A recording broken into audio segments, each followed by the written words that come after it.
बिस्मिल्लाहिर्रहमानिर्रहीम। This is sir Imran Ahmed and you are watching Sindh job academy YouTube channel. अॼु असीं शुरू कंदासीं क्लास 8th साइंस, ठीक आहे, for JST junior science teacher preparation. ऐं उन खां अलावा तव्हांखे ही वीडियो हेल्प कंदो ग्रेजुएशन कैटेगरी में भी साइंस वारे पोर्शन में, जनरल नॉलेज वारे पोर्शन में, त लाज़मी हिन वीडियो के ॾिसंदा। अॼु असीं पढ़ंदासीं यूनिट नंबर 1 चैप्टर नंबर 1, ठीकु आहे। हाँ सब खां पहिरें त असां इहो कंदासीं त क्लास 8th जो जेको बुक आहे, ठीकु आहे, उनमें असांजा चैप्टर्स कहिड़ा कहिड़ा आहिनि उनखे ॾिसी था वठूं। त असां वटि जेको पहिरियों चैप्टर आहे उहो उनजो नालो आहे असां वटि ह्यूमन ऑर्गन सिस्टम, ठीकु आहे। हिन में असां पढ़ंदासीं बेसिकली नर्वस सिस्टम जे बारे में, ठीकु आहे, ब्रेन वारे सिस्टम जे बारे में, दिमाग़ वारे सिस्टम जे बारे में। उनखां पोइ चैप्टर नंबर 2 जो नालो आहे असां वटि आहे हेरिडिटी इन ऑर्गेनिज़म्स, ठीकु आहे। ऑर्गेनिज़म्स में जेका हेरिडिटी हूंदी आहे, विरासत आहे, ठीकु आहे, यानी कि जेका पेरेंट्स जा कैरेक्टरिस्टिक्स हूंदा आहिनि, ठीकु आहे, उहा कीअं ट्रांसफ़र थींदा आहिनि ऑफ स्प्रिंग डे, औलाद ॾे, ठीकु आहे। इन में इहो पढ़ंदासीं। चैप्टर नंबर 3 असां वटि आहे बायोटेक्नोलॉजी, ठीकु आहे, तमामु इम्पोर्टेंट चैप्टर आहे। इन में टेक्नोलॉजीज़ असां इस्तेमालु कंदा आहियूं for the welfare of Mankind, इंसान ज़ात जी भलाई जे लाइ, ठीकु आहे। इन में असां मुख़्तलिफ़ क़िस्म जा ऑर्गेनिज़म्स जीअं बैक्टीरिया इस्तेमालु कंदा आहियूं, ठीकु आहे, for the welfare of Mankind कीअं कंदा आहियूं, कहिड़ियूं टेक्निक्स आहिनि, ठीकु आहे, उहो पढ़ंदासीं। ऐं उनखां अलावा चैप्टर नंबर 4 में पाण पढ़ंदासीं पॉल्यूटेंट्स छा हूंदा आहिनि, ठीकु आहे, ऐं उन्हनि जा इफ़ेक्ट्स असांजे इन्वायरमेंट ते कहिड़ा पवंदा आहिनि, ठीकु आहे, इहो पढ़ंदासीं। चैप्टर नंबर 5 असां वटि आहे केमिकल रिएक्शंस, ठीकु आहे, इहो पढ़ंदासीं। चैप्टर नंबर 6 असां वटि आहे एसिड्स, अल्कलीज़ एंड साल्ट्स, ठीकु आहे, इन जे बारे में पढ़ंदासीं।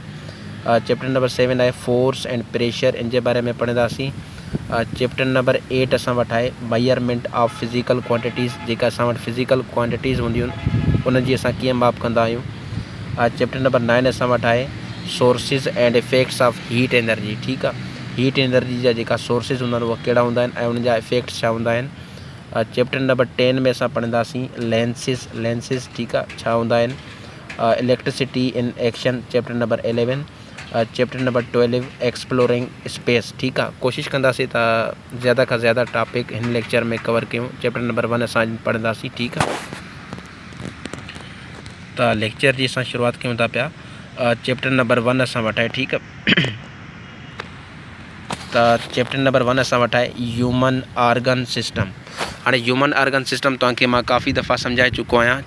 जॾहिं असां क्लास 7 साइंस पढ़ूं पिया, उनमें यूनिट नंबर 1 हुयो डाइजेस्टिव सिस्टम, उनमें असां इहो पढ़ियोसीं ह्यूमन ऑर्गन सिस्टम बि पढ़ियोसीं, ठीकु आहे। त मां इनखे वधीक टाइम नथो वठां।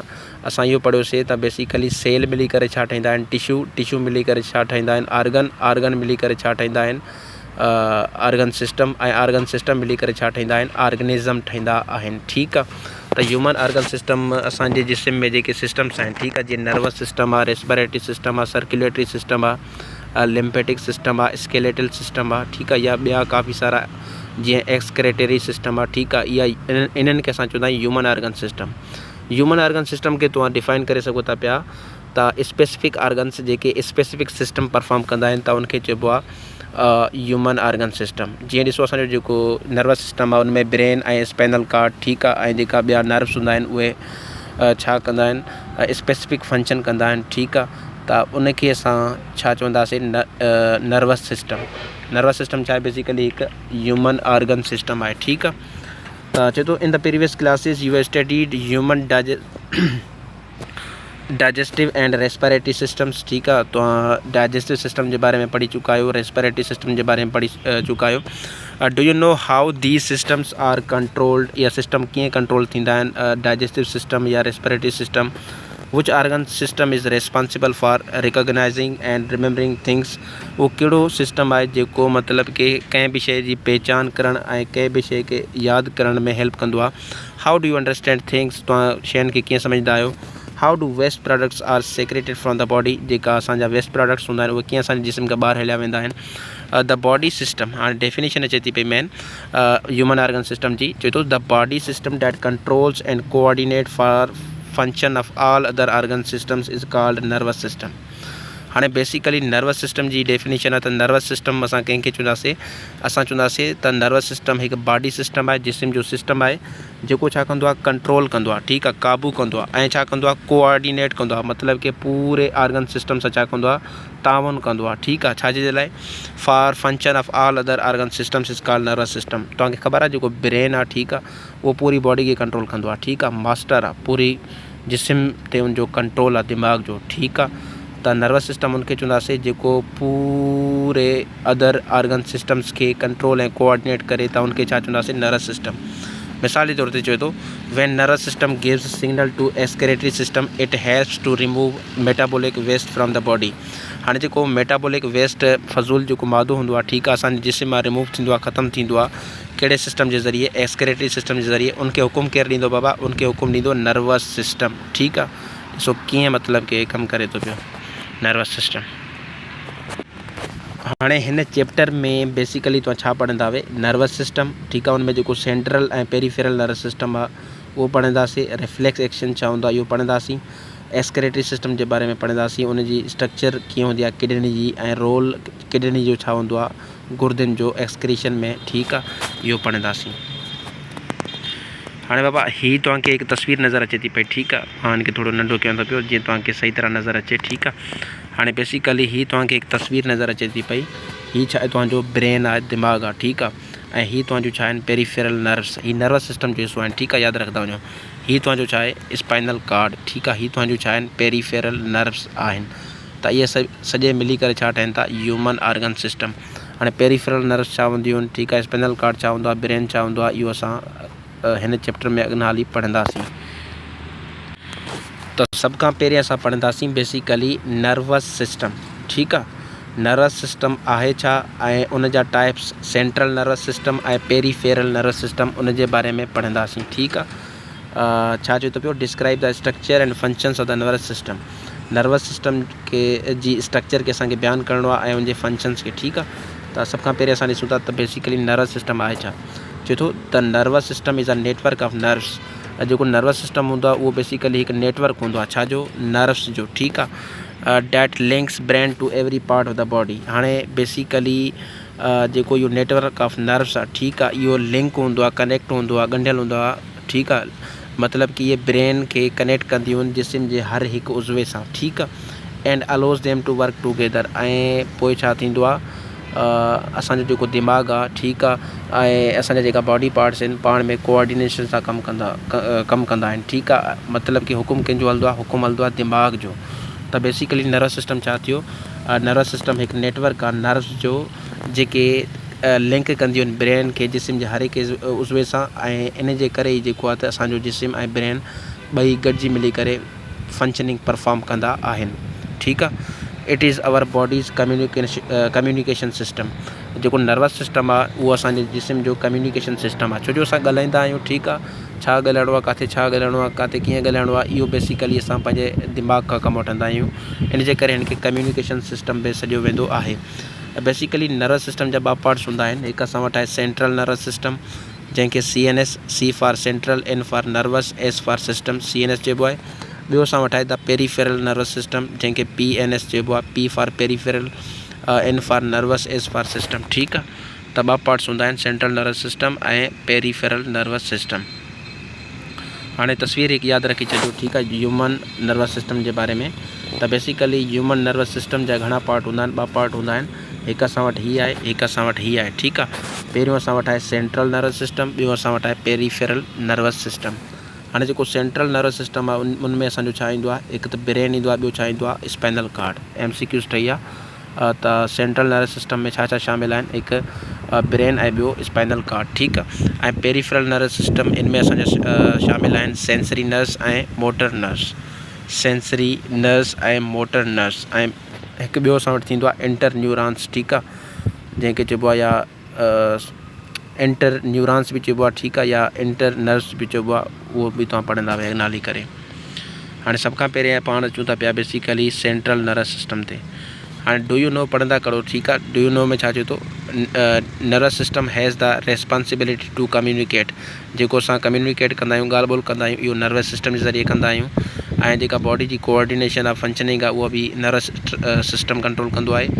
It has specialized nerve cells called neurons. हाणे जेको नर्वस सिस्टम में असांजा सेल कमु कंदा आहिनि, ठीकु आहे, उनखे छा चइबो आहे, नर्व सेल्स बि चइबो आहे, या ॿियो छा चइबो आहे, न्यूरॉन्स। ठीकु आहे, यादि रखी छॾिजो, नर्वस सिस्टम जा जेके सेल आहिनि उनखे छा चइबो आहे, नर्व सेल्स या न्यूरॉन्स। ठीकु आहे, which are the basic structural and functional units are building blocks of the nervous system.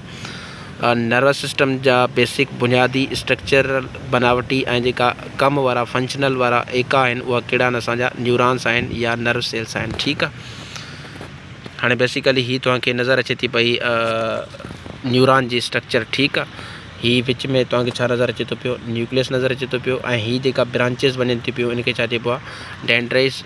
ठीकु आहे, डेंड्राइट चइबो आहे, डेंड्राइट मतिलबु सिंगुलर, डेंड्राइट्स। ठीकु आहे, उहो प्लूरल थी वेंदो।